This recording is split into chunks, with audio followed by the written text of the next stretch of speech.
ఆడపిల్లలతో సహా.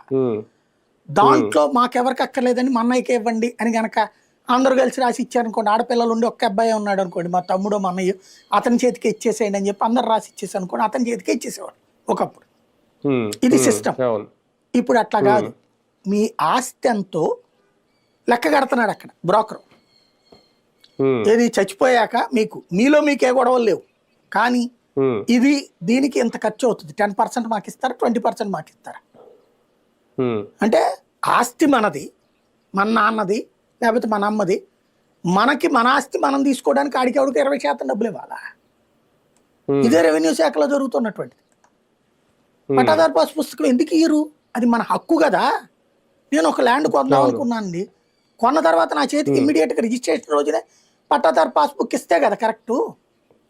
నేను చెప్పినట్టు ఆ రవాణా శాఖలు ఎట్టయితే ఇచ్చారో అట్లా ఇవ్వండి మీరు ఇక్కడే, దాంట్లోనే పాస్బుక్ రాసి ఇచ్చేయండి, సింపుల్ కదా అది. ఎందుకు ఇవ్వట్లేదు అది?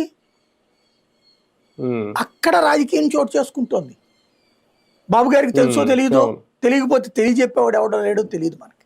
ఇందులో చెయ్యొచ్చు, ఇది కరెక్ట్ చేసుకోవచ్చు. మరి బాబు గారు తలుచుకుంటే అవుతుంది, లోకేష్ గారు తలుచుకున్న అవుతుంది.